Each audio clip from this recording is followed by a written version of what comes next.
29 दिसंबर को सुबह 9 बजे जेजू एयर का बोइंग 737 विमान रनवे पर ऐसे फिसलता है जैसे बर्फ पर स्केट्स फिसल रहा हो। सबसे पहले इस वीडियो से हमें जो पहली चीज नजर आती है वह ये है कि विमान को लैंडिंग करने के लिए कोई लैंडिंग गियर नहीं है और कोई फ्लैप भी नहीं है, जिसके कारण विमान रनवे को पूरी तरह से पार करके कंक्रीट की दीवार से टकराकर आग की लपट्टों में घिर जाता है। यह सच में एक बहुत दुखद घटना थी, क्योंकि विमान में 181 यात्री सवार थे, जिनमें से 179 की मौत हो गई। आज पूरा इंटरनेट इस त्रासदी के बारे में बात कर रहा है, सवाल पूछ रहा है कि ऐसा कैसे हो सकता है। इस वीडियो में आज हम देखेंगे कि असल में किस तकनीकी खराबी के कारण यह हादसा हुआ, आखिर क्या गलत हुआ था और पायलट के दिमाग में क्या चल रहा था, जिसके कारण पायलट को लैंडिंग गियर डिप्लॉय किए बिना प्लेन लैंडिंग करने का फैसला लेना पड़ा। सबसे पहले हम इस डायग्राम के जरिए इस घटना को शुरू से समझते हैं। तो यहाँ पॉइंट नंबर 1 पर सुबह 8:54 प्लेन लैंडिंग करने के लिए आ रहा है। बस एक नॉर्मल लैंडिंग, वो लैंडिंग करने के लिए तैयार है। और फिर मुआन इंटरनेशनल एयरपोर्ट का एयर ट्रैफिक कंट्रोल टावर उन्हें शुरू में रनवे नंबर 1 पर उत्तर की ओर उतरने की परमिशन देता है। इसके 3 मिनट बाद 8:47 कंट्रोल टावर ने बर्ड स्ट्राइक की वार्निंग भेजी। इसके तुरंत बाद 8:59 पायलट बर्ड स्ट्राइक होने के कारण मेडे मेडे मेडे ऐसा कहकर इमरजेंसी सिग्नल भेजते हैं।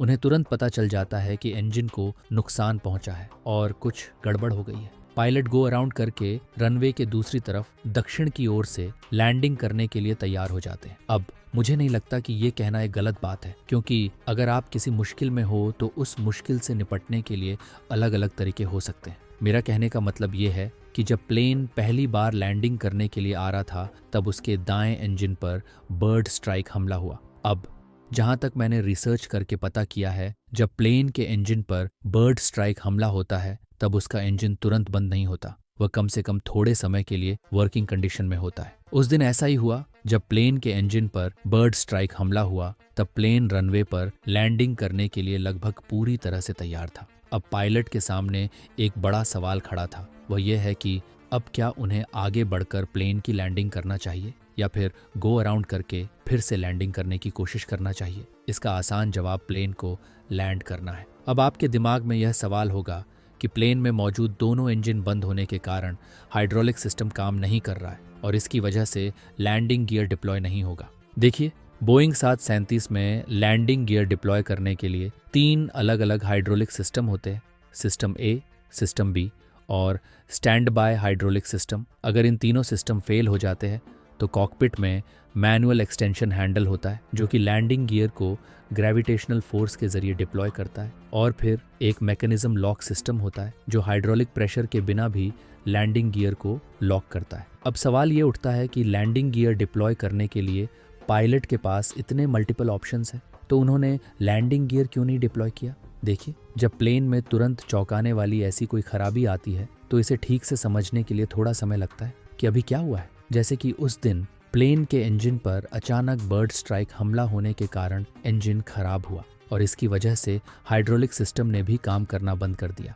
अब यह पायलट के सामने एक बहुत बड़ी मुश्किल थी, क्योंकि यहाँ एक साथ कई सिस्टम्स काम करना बंद कर चुके थे और उन्हें इसे ठीक से समझकर सही फैसला लेने के लिए थोड़ा समय चाहिए। पायलट के पास समय न होने के कारण उन्होंने गो अराउंड करके लैंडिंग करने का फैसला लिया। पॉइंट नंबर 4, सुबह 9 बजे प्लेन रनवे की दूसरी तरफ दक्षिण की ओर से लैंडिंग करने की कोशिश करता है। अब यहाँ एक सवाल उठता है कि जब पायलट ने गो अराउंड करके लैंडिंग करने का फैसला किया, तब इस दौरान उनके पास लैंडिंग गियर डिप्लॉय करने के लिए 3 से 4 मिनट का समय था और गियर डिप्लॉय करने के लिए हाइड्रोलिक सिस्टम फेल होने के बावजूद भी वह मैनुअल एक्सटेंशन हैंडल के जरिए लैंडिंग गियर डिप्लॉय कर सकते थे। तो उन्होंने ऐसा क्यों नहीं किया? अब इसके 2 कारण हो सकते हैं। पहला ये है कि जब बोइंग 753 में सभी हाइड्रोलिक सिस्टम बंद हो जाते हैं, तब आपको मैनुअल एक्सटेंशन हैंडल को खींचकर गियर को डिप्लॉय करना होता है, जो कि ग्रेविटेशनल फोर्स की मदद से डिप्लॉय होता है। लेकिन यह सच में बहुत मुश्किल काम है। इसे करने के लिए पायलट को पहले अपने पीछे पहुंचना होगा और नीचे मौजूद इन हैंडल्स को खींचना होगा और फिर मैनुअल फ्लैप एक्सटेंशन को एक्टिवेट करना होगा। और कम समय में पायलट को ऐसा करने के बारे में सोचना भी पागलपन लग सकता है। अब दूसरा कारण ये है कि जब प्लेन के दोनों इंजन ने काम करना बंद कर दिया, तब आप ग्लाइडर फ्लाइंग कर रहे हैं। ऐसा समझो, ग्लाइडर मतलब एक ऐसा एयरक्राफ्ट होता है जो बिना इंजन के फ्लाई कर सकता है। अब देखिए, यहाँ दोनों इंजन काम नहीं कर रहे थे, लेकिन दायां इंजन से थोड़ा थ्रस्ट निकल रहा था। लेकिन इतने बड़े प्लेन को आगे बढ़ने के लिए इतना थ्रस्ट काफ़ी नहीं है।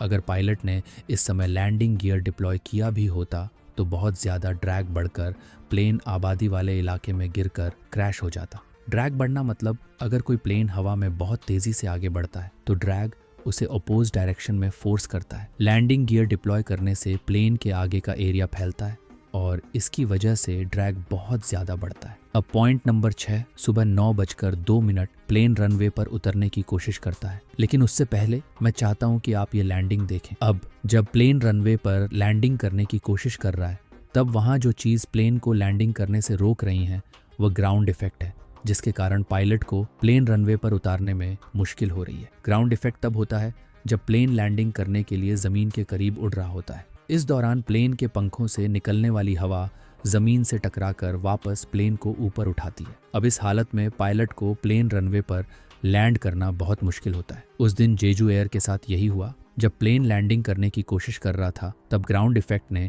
प्लेन को जल्दी लैंडिंग करने से रोक दिया। इसलिए जब प्लेन रनवे पर उतरा तब रनवे का 1000 मीटर से ज्यादा हिस्सा पहले ही इस्तेमाल हो चुका था और पूरे रनवे की लंबाई 2800 मीटर थी, जिस वजह से प्लेन रुकने के लिए ज्यादा जगह नहीं बची और आखिर में प्लेन रनवे को पूरी तरह से पार करके उस दीवार से टकराता है। अब देखिए, ये त्रासदी होने से टल सकती थी अगर यहाँ रनवे के अंत में EMIS सिस्टम मौजूद होता। EMIS एक इंजीनियर्ड मटेरियल्स अरेस्टिंग सिस्टम है जो रनवे के अंत में प्लेन को ऐसे मामलों में धीमा करने में मदद करता है जब प्लेन रुकने के काबिल ना हो। ये सिस्टम प्लेन को गियर डिप्लॉय और गियर डिप्लॉय ना होने के बाद भी रुकने में मदद करता है। इसलिए उस दिन अगर मुआन एयरपोर्ट पर इस तरह का सिस्टम मौजूद होता तो सिर्फ प्लेन को नुकसान पहुंच सकता था, लेकिन 179 लोगों की जान बच सकती थी। लेकिन आखिरकार पायलटों ने इन सभी मुश्किलों के बावजूद भी प्लेन की लैंडिंग रनवे के ऊपर ही की। मेरा मानना है कि उन्होंने इन लोगों की जान बचाने के लिए सभी कोशिशें की।